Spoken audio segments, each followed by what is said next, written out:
The stars had never seemed so cold as they did on the night humanity first learned its place in the universe. 300 years before the story begins, the exploration vessel Prometheus pushed beyond the edges of the solar system and discovered something that changed everything. They found intelligent life, not simple bacteria or floating microbes, but thinking beings who had built great empires across the galaxy while humans were still learning to grow crops and build simple villages. The Galactic Concord was the name of the alliance that ruled the stars. 12 ancient races had formed this mighty organization thousands of years before the first human being ever existed. They had conquered sickness and extended their lives for centuries. They had bent the laws of nature to serve their wishes. They had spread across 10,000 worlds and claimed ownership of everything they touched. When humans arrived on the galactic stage, the Conquered welcomed them with smiles that hid cruel laughter. The elder races looked at these small, soft creatures who lived barely 100 years and decided they were not worth taking seriously. Ambassador Elena Vasquez had served humanity in the Conquered Assembly for 30 long years. She remembered her first day in the magnificent chamber where representatives of 12 civilizations gathered to make decisions that shaped the fate of billions. She had been young and full of hope. She had prepared beautiful speeches about friendship and working together. Nobody had cared to listen. The HFY delegate was a massive creature who stood twice as tall as any human. He had 4 powerful arms and scales that changed color like oil, floating on water. When Elena tried to introduce herself, he glanced at her briefly and turned away without saying a single word. The Thessian representative belonged to a species that looked like elegant birds, with feathers made of pure silver. She had laughed softly when Elena attempted to address the assembly, as if watching a pet try to speak. The other delegates had simply pretended Elena did not exist. They continued their important discussions while she stood alone, feeling smaller than she had ever felt in her entire life. They are primitive creatures, Archon of the HFY had announced during that first assembly meeting. Their lives are short and their minds are limited. We shall permit them to observe our proceedings as a kindness, but nothing more than that. Elena had forced herself to smile. She had nodded her head as if grateful for being allowed to witness their greatness. She had walked to the back of the enormous chamber and taken her seat in a small chair designed for observers who held no power and deserved no respect. That was how it began. Over the following 30 years, Elena watched and documented everything that happened to her people. She saw the HFY Empire claim 7 human colony worlds as their own property.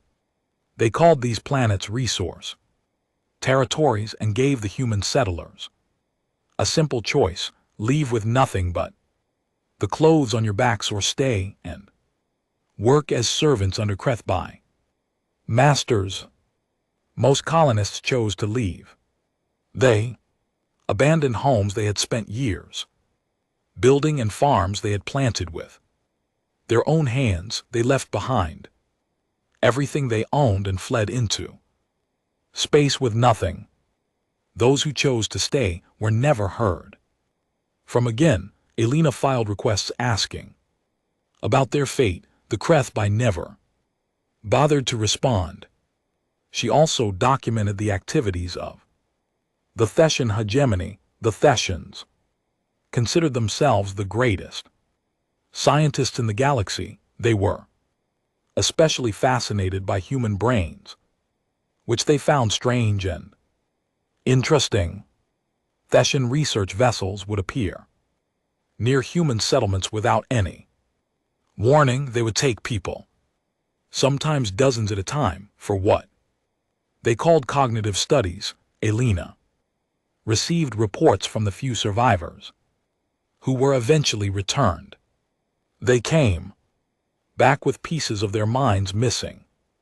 Some could not remember their own names. Others failed to recognize their own children. Many could not speak or walk or feed themselves. Elena filed formal complaints about these kidnappings. She used respectful language and followed every proper procedure. She requested investigations and hearings and justice. The response was always the same. Scientific research falls under protected activities. The conquered officials told her the Thethans have done nothing wrong. Over 30 years, Elena filed 2,847 official grievances, each one documented a specific crime committed against human beings. Each one followed the correct format and used polite diplomatic language. Each one asked for peaceful solutions to terrible problems. Every single grievance was rejected. The conquered cannot involve itself in minor territorial disputes, they said. When she reported stolen colonies, humanity must learn to handle its own internal conflicts, they announced. When human merchant ships were attacked and their crews sold into slavery, perhaps if humans were more careful, these unfortunate incidents would not occur, they suggested. When entire were destroyed, Elena kept smiling through all of it. She kept nodding politely. She kept attending assembly meetings where nobody acknowledged her presence. She kept filing her reports and following procedures that accomplished nothing. But she also kept records of her own. In her private quarters aboard the human diplomatic station, Elena maintained a secret file she named the Ledger. Every crime against humanity went into this file. Every insult and every atrocity was carefully recorded. She gathered names and dates and locations. She collected testimony from survivors and evidence from crime scenes. She built a mountain of documentation that grew taller with each passing year. Her superiors on Earth knew about the ledger. They encouraged her to keep adding to it. Be patient, they told her during their secret communications. Document everything. The time will come when all of this information will be needed. Elena did not fully understand what they meant. She did not know what plans humanity was making in secret, but she trusted her leaders. She believed that her suffering served a purpose, even if she could not see that purpose yet. Meanwhile, the elder races became bolder in their cruelty. At one assembly meeting, the HFY Archon proposed limiting human ships to a tiny region of space. He argued that humanity was not mature enough to travel freely among the stars. They multiply like insects, the Archon declared, his voice filled with disgust. If we do not contain them now, they will spread everywhere and contaminate the galaxy with their presence. The proposal passed without a single vote against it. Every delegate from every elder race agreed that humans should be caged like animals. Elena sat in her observer's chair and wrote down every word spoken that day. She noted which delegates laughed at the Archon's insults. She recorded which ones nodded in agreement with his hateful speech. She added everything to the ledger. At another meeting, a Thetan scientist presented research findings to the assembly. The presentation included images of human test subjects who had been cut open while they were still alive and conscious. The scientists described their screaming as an interesting pattern of sounds and wondered whether humans experienced pain the same way real species did. The assembly had applauded this presentation. Delegates had congratulated the scientist on her important work. Elena had clapped along with everyone else. She had smiled her diplomatic smile. Later that night, alone in her quarters, she had wept until no more tears would come. Then she had dried her eyes and added the presentation to the ledger. Young members of the human diplomatic team often asked Elena how she survived. How could she sit there day after day, absorbing insults and cruelties and never once fight back? Fighting is not my assignment, Elena would explain. My assignment is to watch and remember and record. When the time comes for fighting, others will handle that responsibility. They thought she was broken. They believed decades of abuse had destroyed her spirit until nothing remained but empty obedience. They could not have been more wrong. Elena Vasquez was not broken. She was not defeated. She was waiting. And somewhere in the vast darkness, between the stars, in places the elder races never thought to examine, humanity was waiting with her. Humanity was building. Humanity was preparing. The conquered saw a species of weak, short-lived creatures who smiled at insults and responded to violence with paperwork. They saw animals that could be hunted without consequence. They never wondered why those animals kept smiling. They never asked what humanity might be planning during all those quiet years. They never imagined that patience could be a weapon. But patience was exactly that, and humanity had been sharpening that weapon for 300 years. The galaxy would soon discover what happened when humanity decided the time for patience had ended. That day was coming closer with every atrocity the elder races committed. They just did not know it yet. Captain Marcus Chen stood on the command deck of the UN steadfast and stared at the empty darkness where a human freighter had been floating just 6 hours earlier. The Kreth raiders had struck again. They had appeared from nowhere, disabled the merchant vessel with a single shot, and stripped it of everything valuable. Then they had taken the crew of 47 men and women and vanished back into the darkness of space. By the time the Steadfast arrived at the location, nothing remained except scattered debris and a fading distress signal that nobody would ever answer. Did anyone survive? Marcus asked his sensor officer, even though he already knew what the answer would be. No survivors detected, Captain. The escape pods were launched, but they are all empty. The raiders took everyone aboard.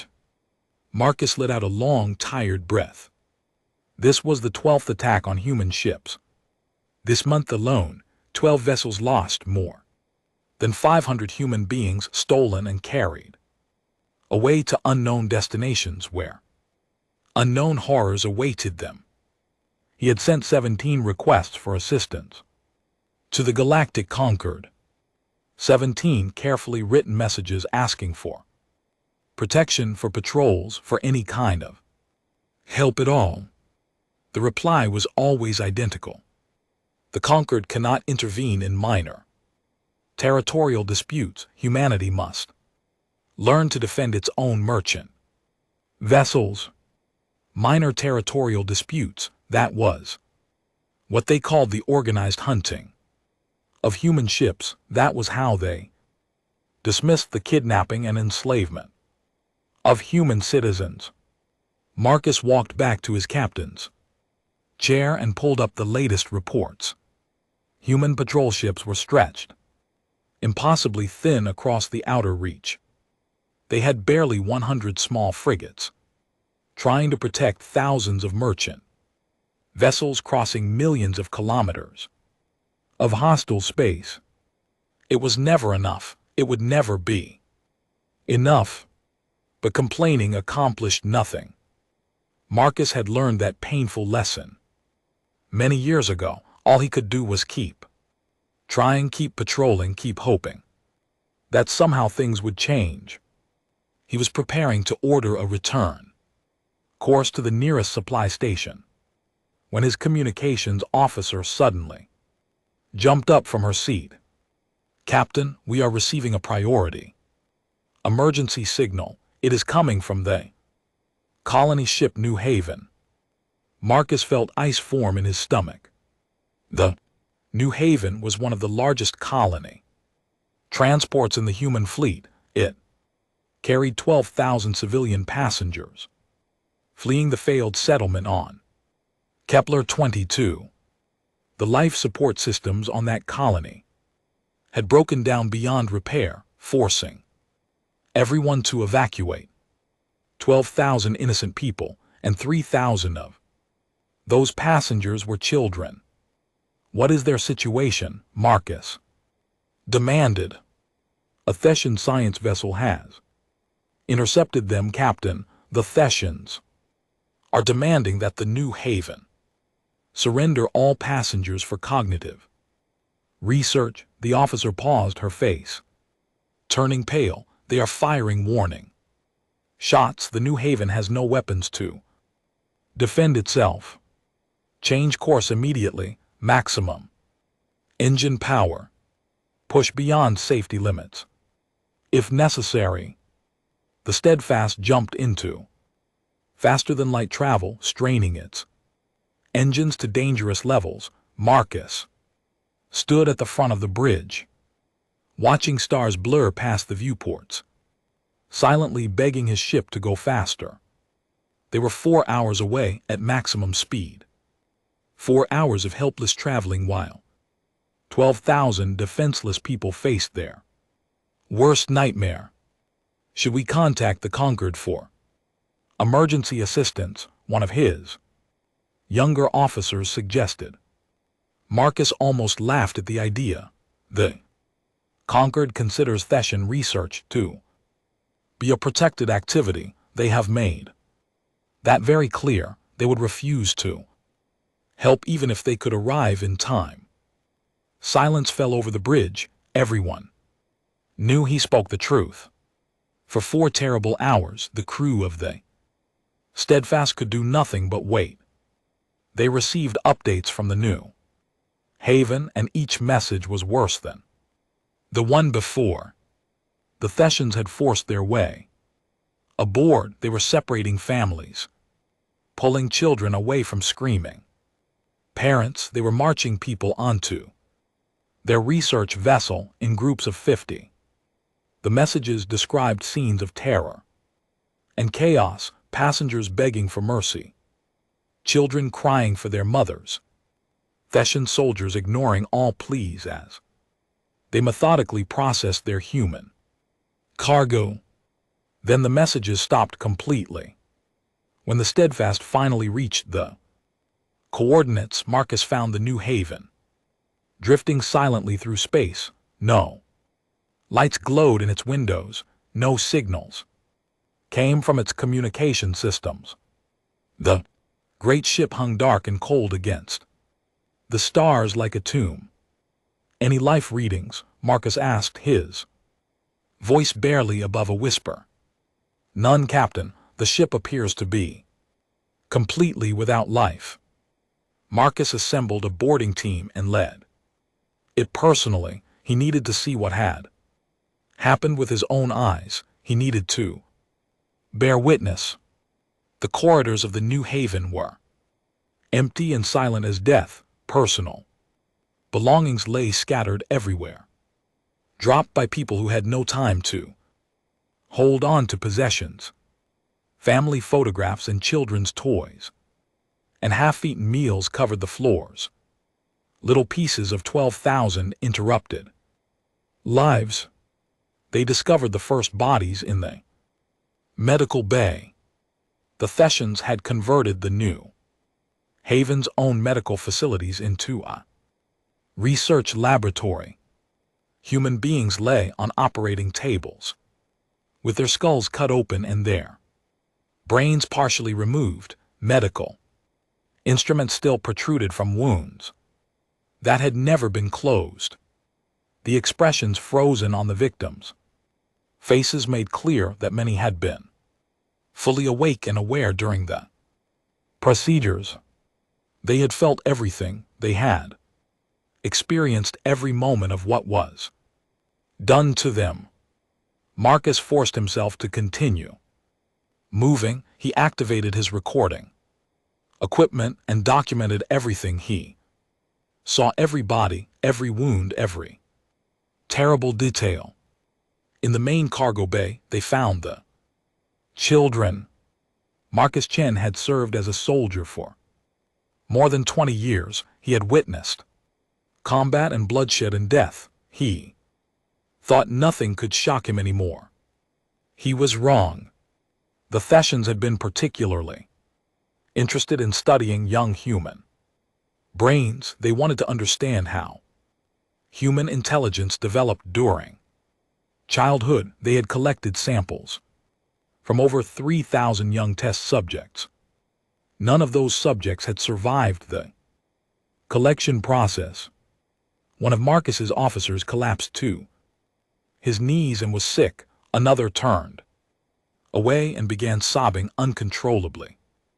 Even the most experienced soldiers in the boarding party could not maintain their composure.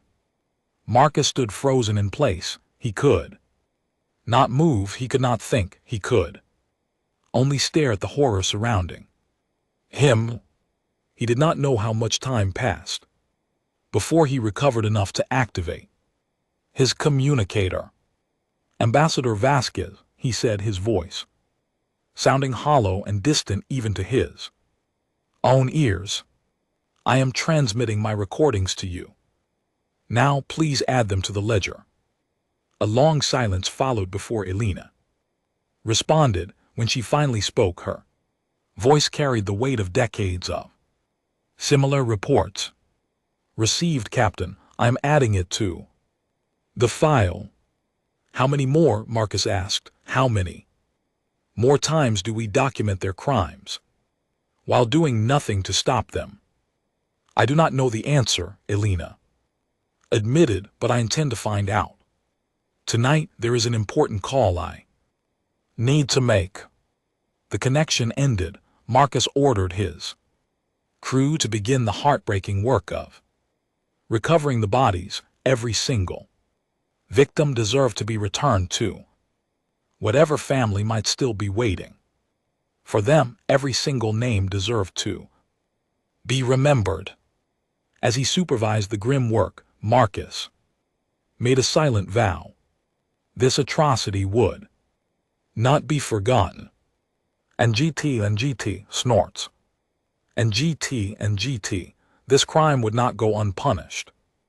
Someday, the Thessians and the Creth-Roman Six, and all the elder races who had laughed at human suffering would discover the price of their cruelty. He could not know that the day of reckoning was much closer than he dared to hope. That night in her quarters far across the galaxy, Ambassador Elena Vasquez reviewed the ledger one final time. 140,000 documented crimes stretch across 300 years of history, raids and kidnappings, and murders and experiments, a complete record of everything the galaxy had done to humanity. She opened a secure, encrypted channel to United Earth Command. "How long have our forces been prepared?" she asked. The reply came from Admiral Yuki Tanaka, commander of military assets that Elena had never been officially told existed. 60 years, Ambassador, we have been building ships and training soldiers and developing weapons for 60 years. Everything is ready. Everyone is ready.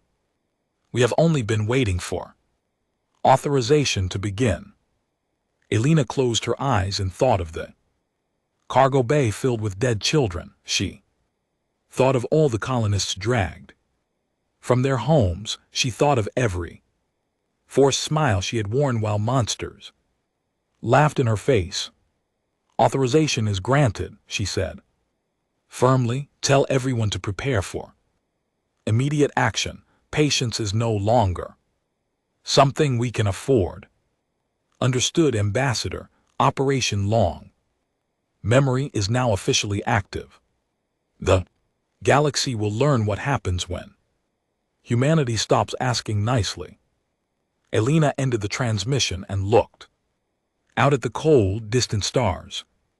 Somewhere out there, the elder races were sleeping peacefully in their comfortable beds. They felt completely safe in their assumed superiority. They had no idea what was about to happen. They had pushed humanity beyond the breaking point. They had confused silence with helplessness and patience with cowardice. They were about to learn just how terribly wrong they had been. The quiet species had finally found its voice, and when that voice spoke, the entire galaxy would hear it.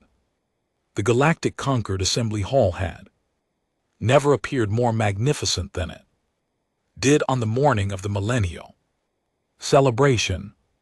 1,000 years had passed since the 12 elder races created their great alliance. 1,000 years of what they proudly called peace and progress. 1,000 years of galactic civilization spreading its influence across countless star systems. Delegates from every member species filled the enormous circular chamber.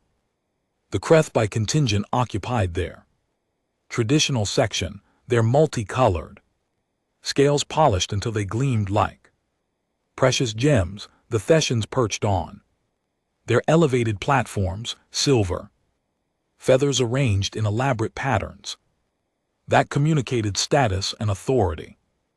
Representatives of 10 other ancient civilizations sat in their assigned positions, each species proud of its role in maintaining galactic order. And at the very back of the chamber, in the small, uncomfortable chair reserved for species who did not matter, sat Ambassador Elena Vasquez of United Earth. She had dressed with special care for this particular occasion. Her snorts diplomatic uniform was perfectly pressed and spotlessly clean. Her gray hair was arranged in a simple, dignified style. She looked exactly as she had looked for the past 30 years, patient, quiet, and easy to ignore. But something was different about her.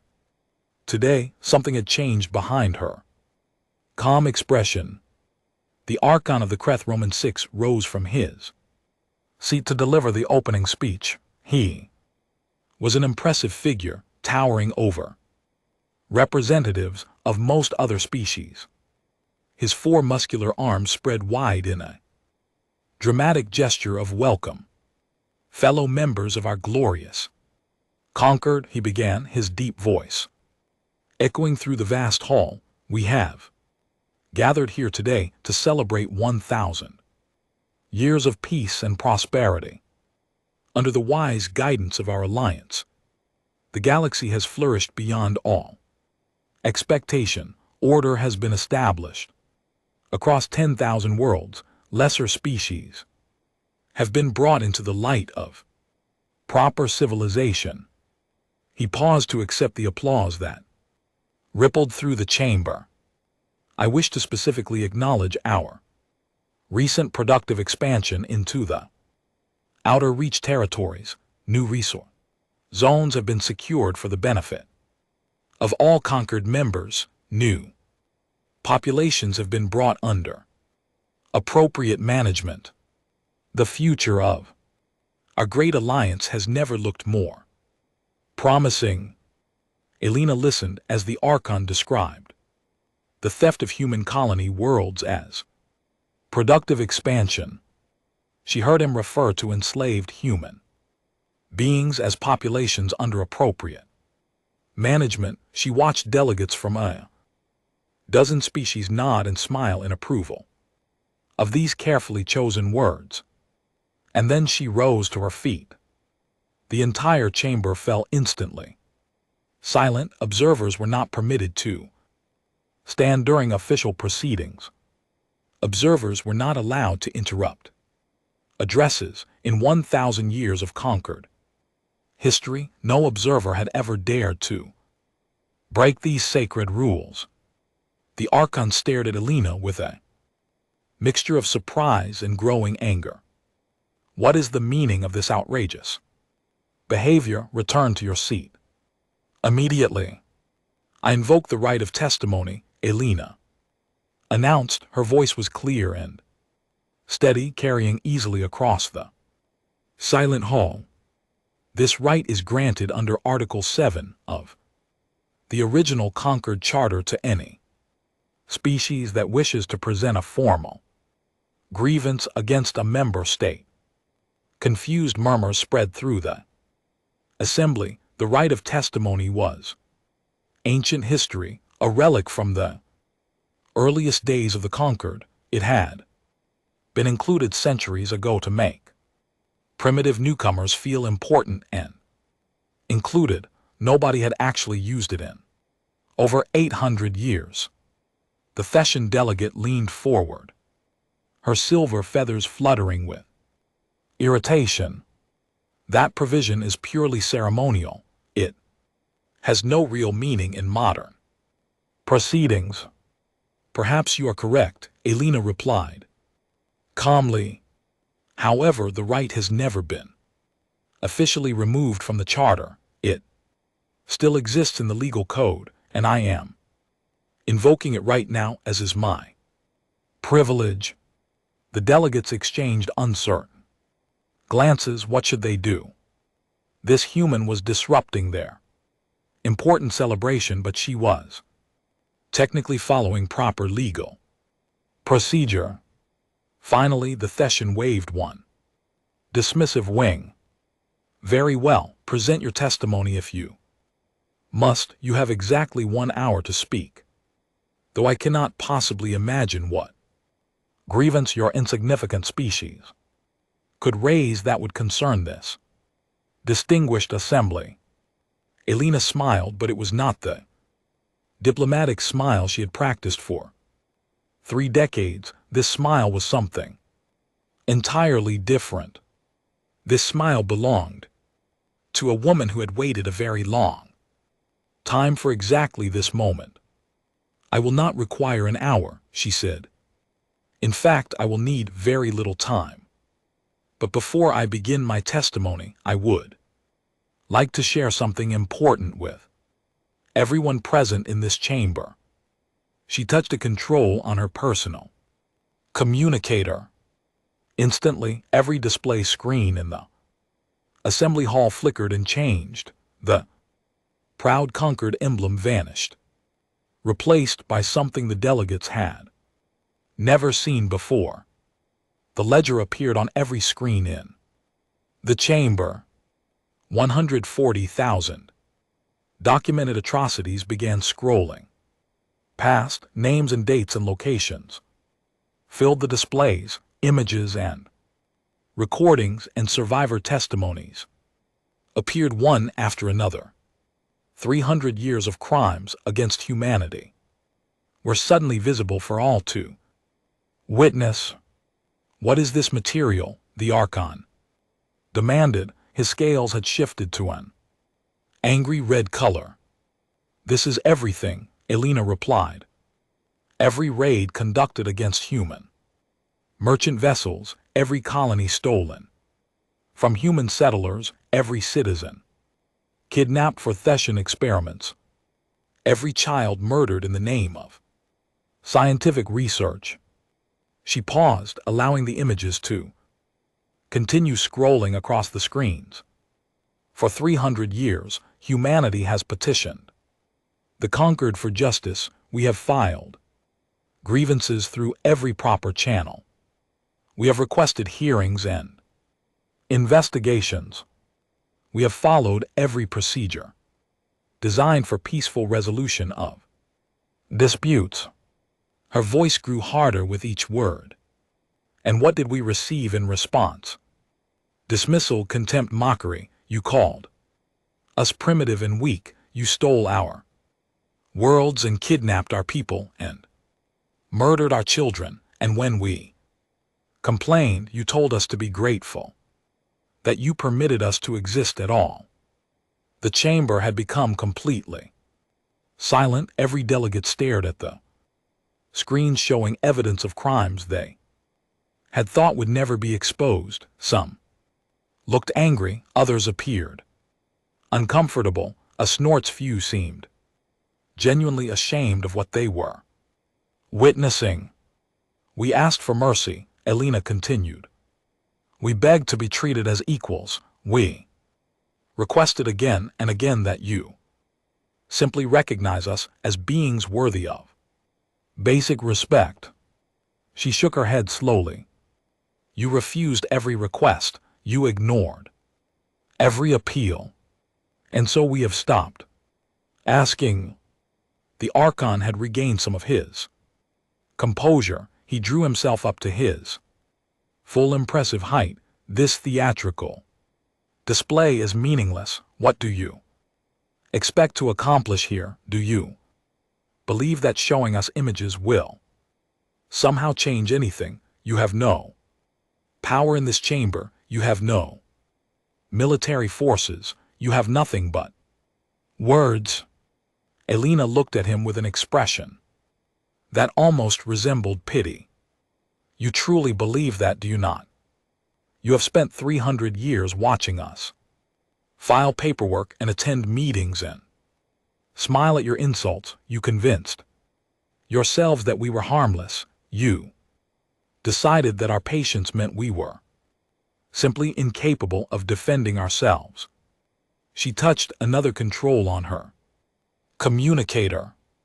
Allow me to correct that serious misunderstanding. Across the entire galaxy, in positions the conquered had never thought to monitor, in locations the elder races had never imagined anyone would hide, something began to move. Warning alarms started sounding. Throughout the assembly hall, delegates reached frantically for their own communication devices, receiving urgent reports from their home worlds and military bases. What is happening? The Thessian delegate shrieked. Her carefully arranged feathers were now in complete disarray. Elena's smile grew wider. While humanity was smiling politely and filing our useless grievances, we were also building. We studied your technology and learned to improve upon it. We constructed hidden shipyards in asteroid fields and inside hollowed out moons. We trained soldiers and scientists and engineers. We developed weapons you cannot imagine. We prepared for the day when patience would no longer be possible. She looked around the chamber, meeting the frightened eyes of every delegate. That day has arrived. You are attempting to deceive us. The Archon growled. Humanity does not possess the capability to threaten the conquered.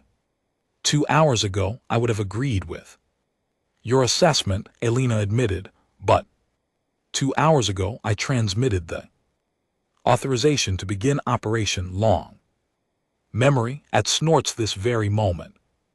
Human vessels are emerging from concealed positions throughout conquered territory. Your fleets are being surrounded. Your stations are being watched. Your home worlds are under observation.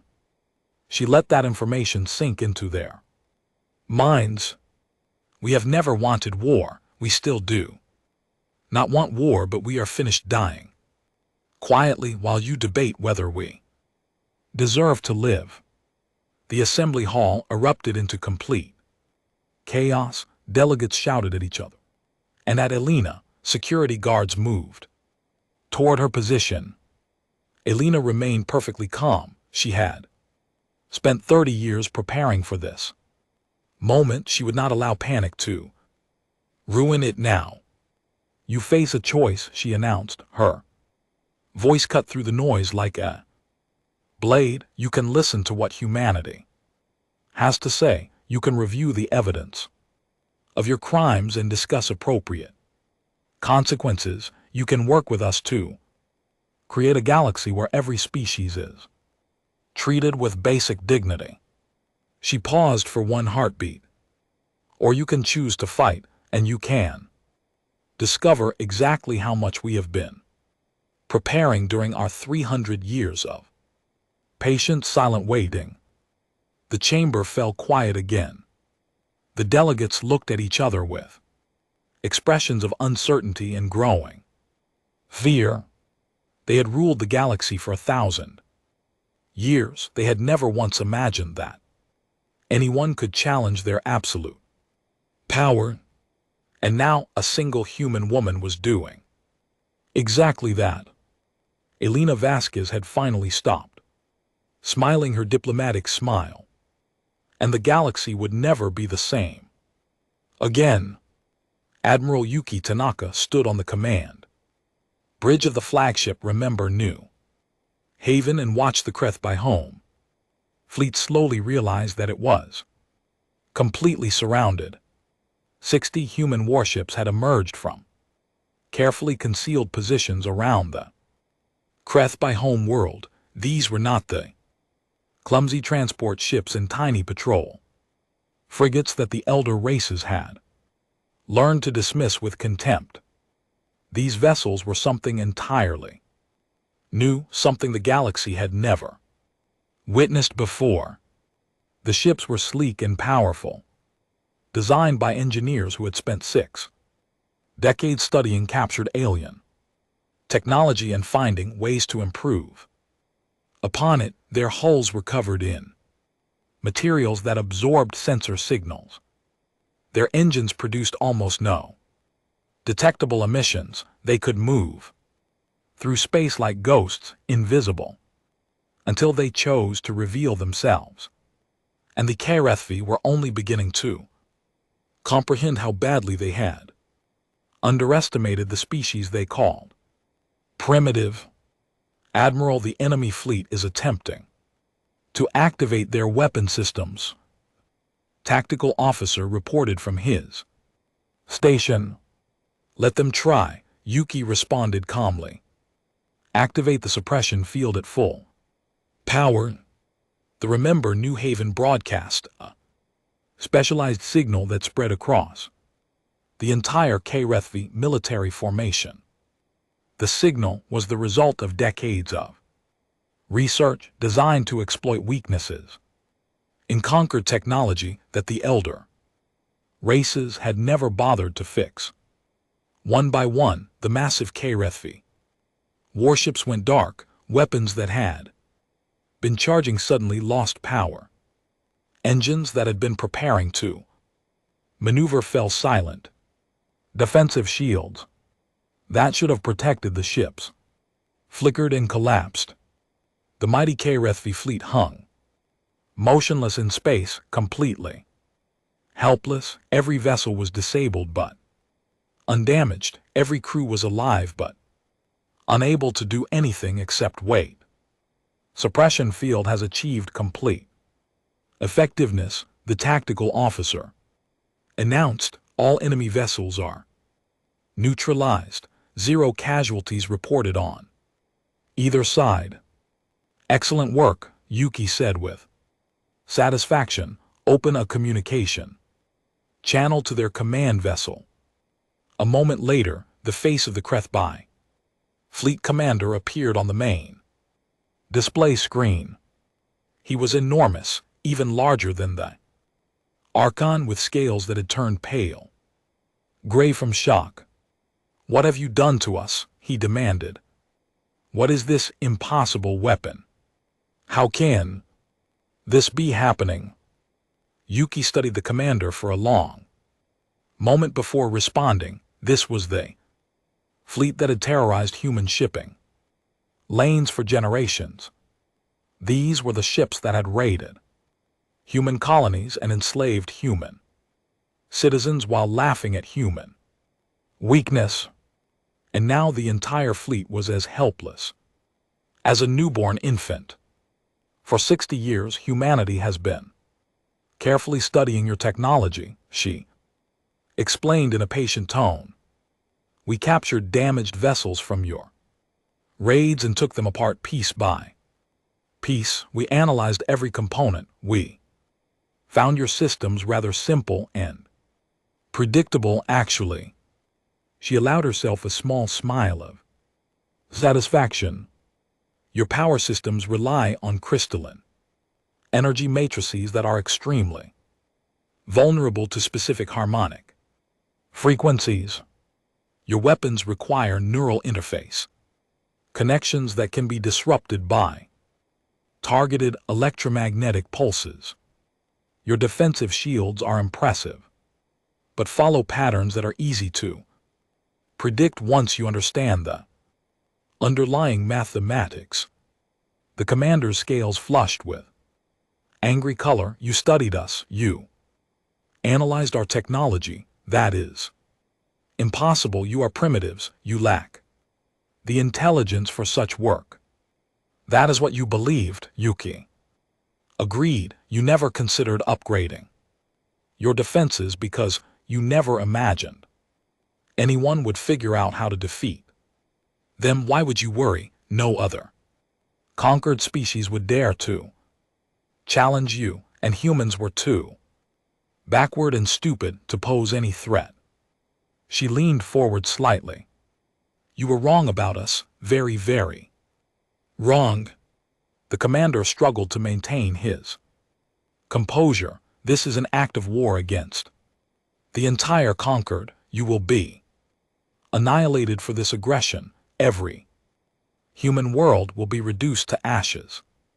The conquered is rather occupied at the moment, Yuki replied. You see, your fleet is not the only military force receiving unexpected visitors today.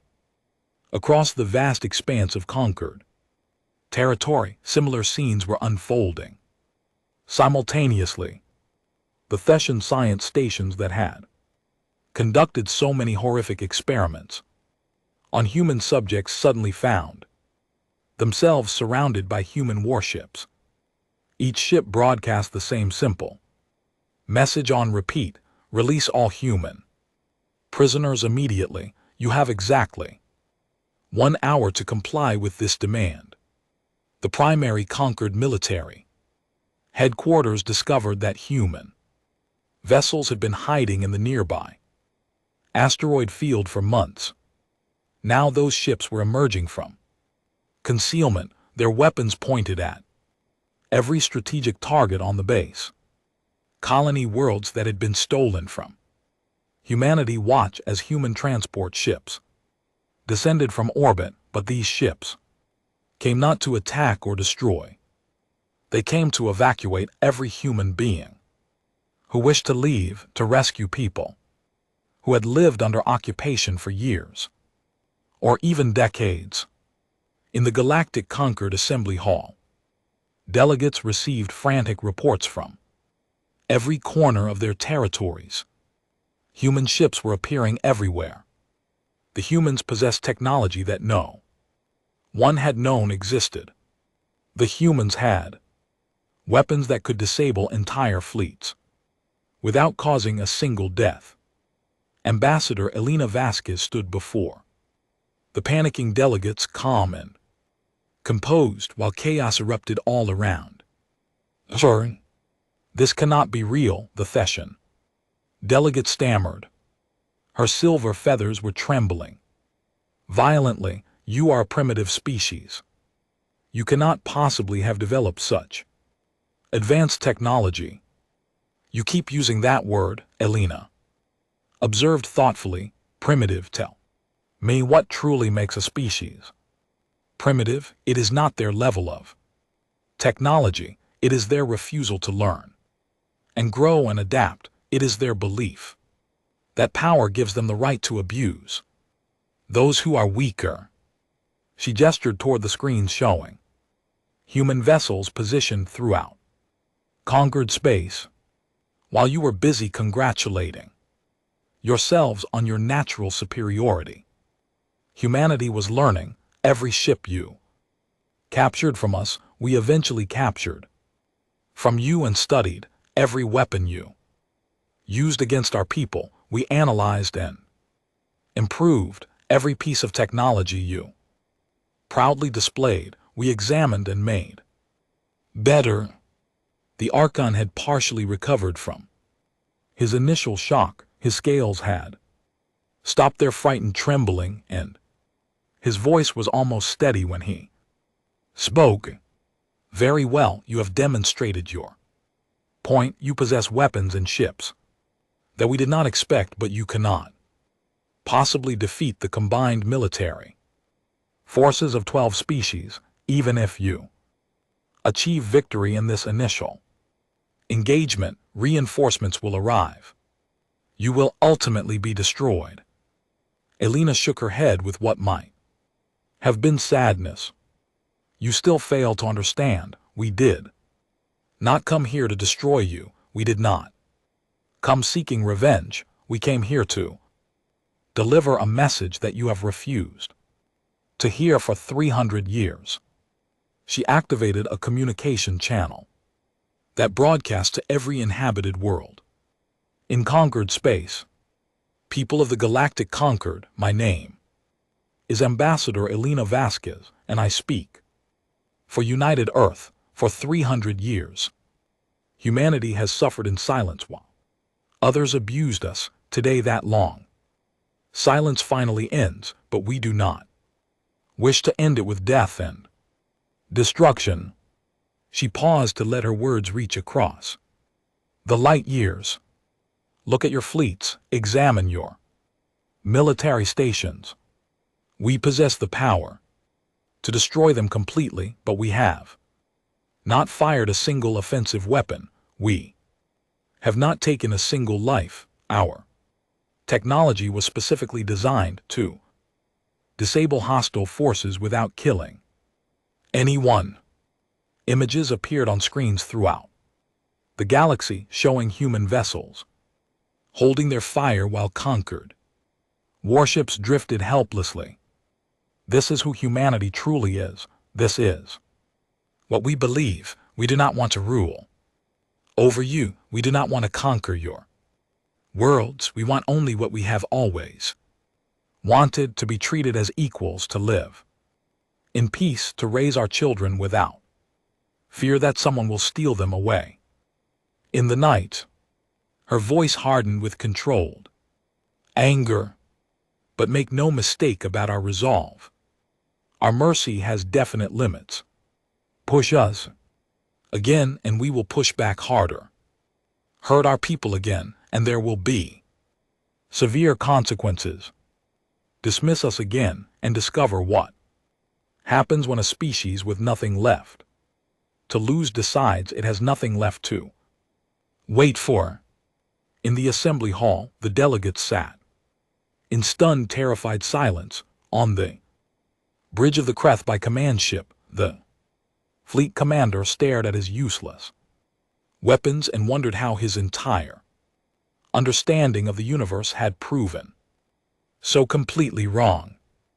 Across 1,000 different worlds, citizens of 12 ancient civilizations watched the broadcasts and understood that the galaxy they had known no longer existed. Admiral Yuki Tanaka stood on her bridge and permitted herself one moment of deep satisfaction.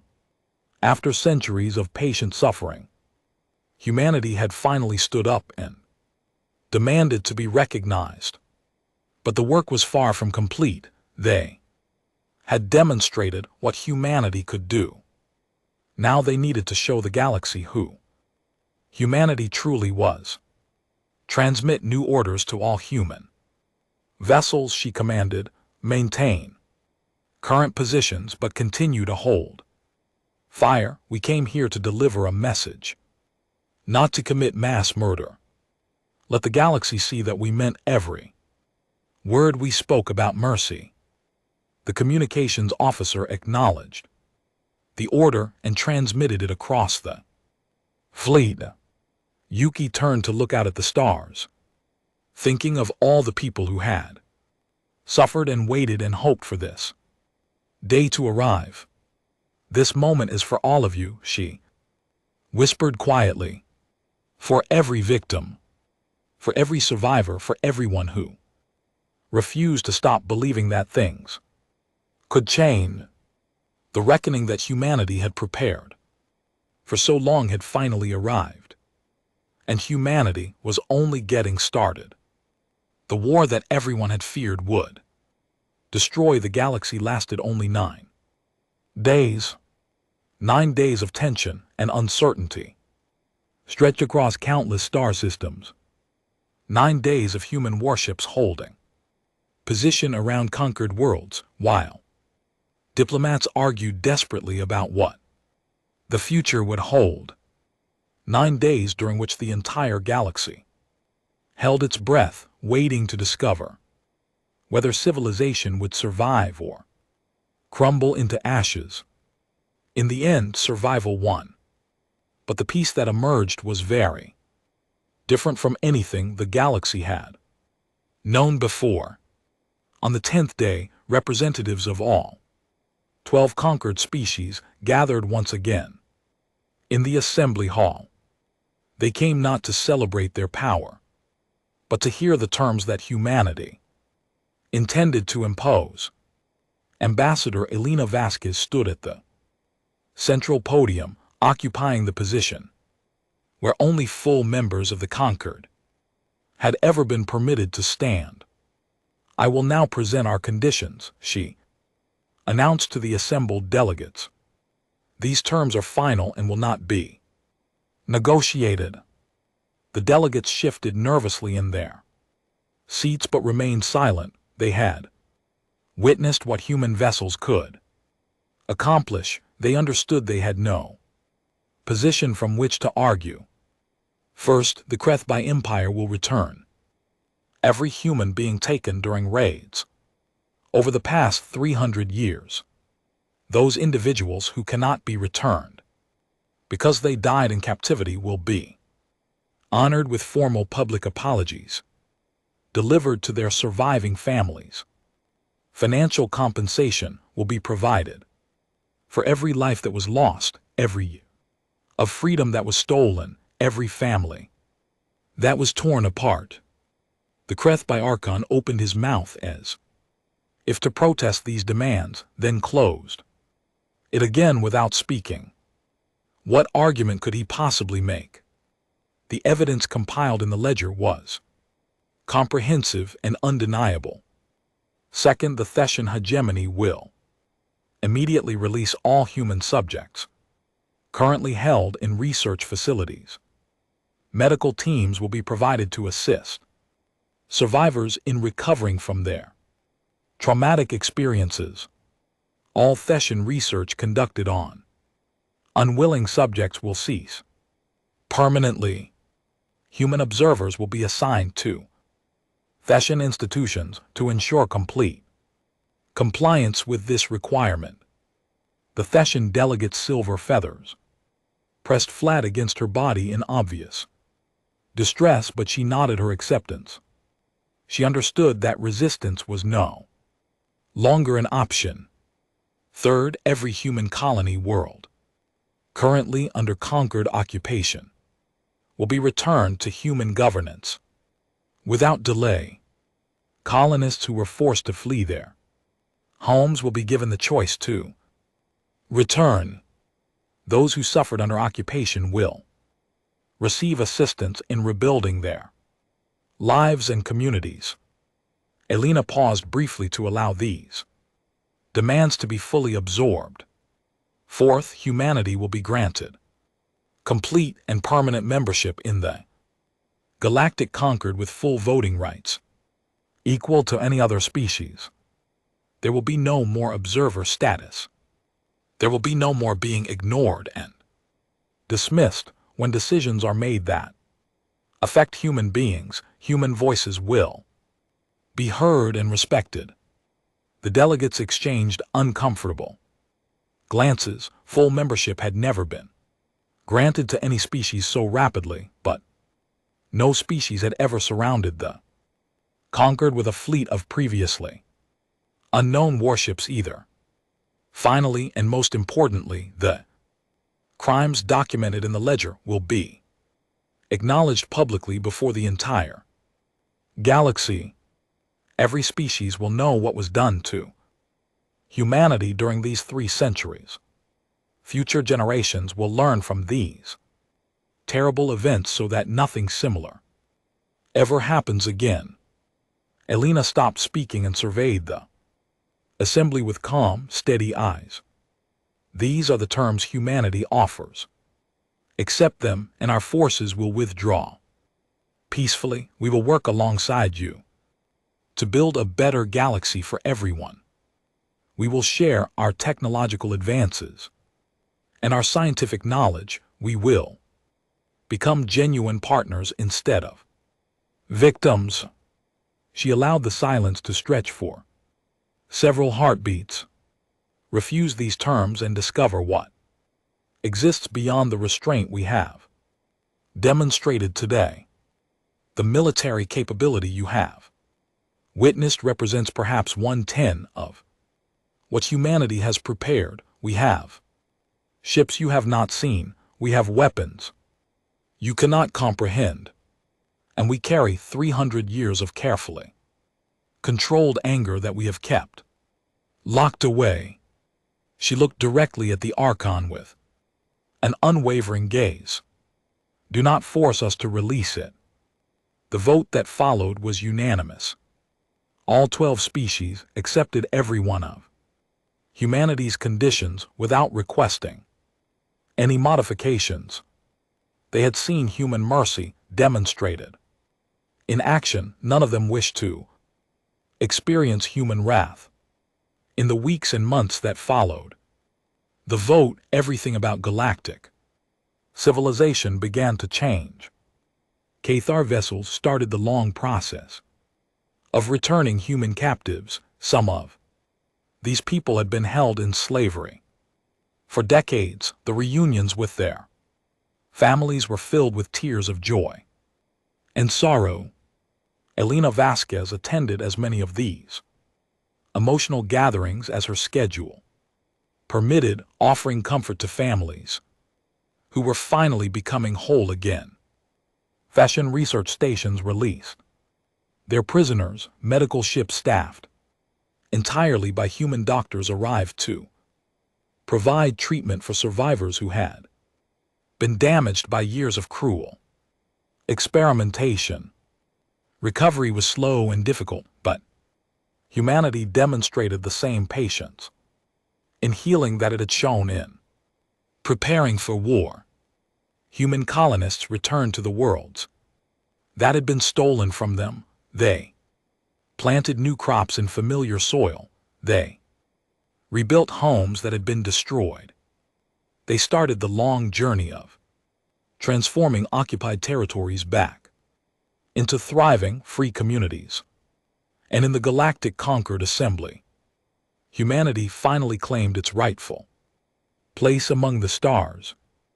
Ambassador Elena Vasquez cast the first human vote in conquered history.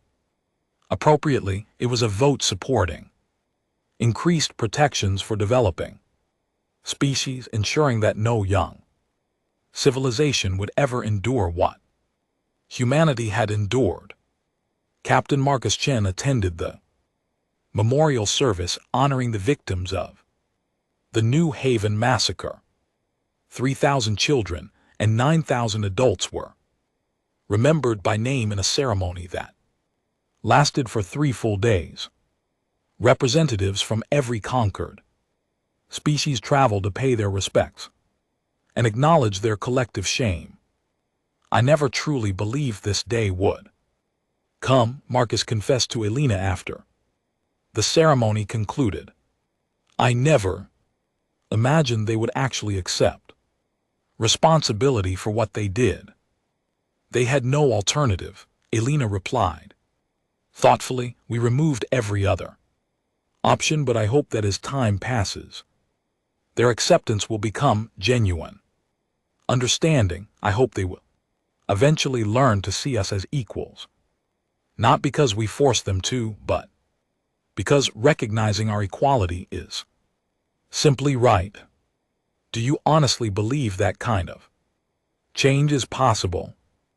Elena smiled, and for the first time in many decades, it was a completely authentic smile. I have to believe it is possible. Hope is what sustained me through 30 years of humiliation and abuse. Hope is what kept humanity building in secret when surrender would have been easier. Hope is what inspired us to develop weapons that disable instead of destroy. We demonstrated mercy to the galaxy even when the galaxy had never shown any mercy to us. She looked up at the stars visible through the memorial's transparent ceiling. If humanity can accomplish that, then anything is possible, even teaching ancient species to adopt new ways of thinking. Years flowed into decades, decades accumulated into centuries. Humanity became a true partner in galactic civilization. Human scientists collaborated with Thessian researchers, and together they achieved discoveries that benefited every species. Human merchants traded freely with Krethi worlds, creating prosperity in places where only exploitation had existed before. Human diplomats helped resolve conflicts between species, applying the patience humanity had developed through 300 years of suffering. And whenever a new species was discovered, whenever a young civilization achieved first contact with the conquered, they were welcomed with genuine respect. No one wanted to repeat the catastrophic mistakes of the past. No one wanted to create another enemy like humanity had been forced to become. These new species always asked the same curious question: why did the elder races treat newcomers with such unusual consideration? Why did they work so diligently to ensure that developing civilizations were protected from harm? The answer was always the same. It was recorded in the history books of 12 different civilizations. It was taught in schools across 10,000 worlds. It was passed from one generation to the next as both a warning and a lesson, because no race ever forgot the day humanity's patience ran out. They remembered the quiet species that had smiled politely and filed paperwork for 300 years. They remembered the shocked silence that fell over the assembly hall when Ambassador Vasquez rose from her observer's chair.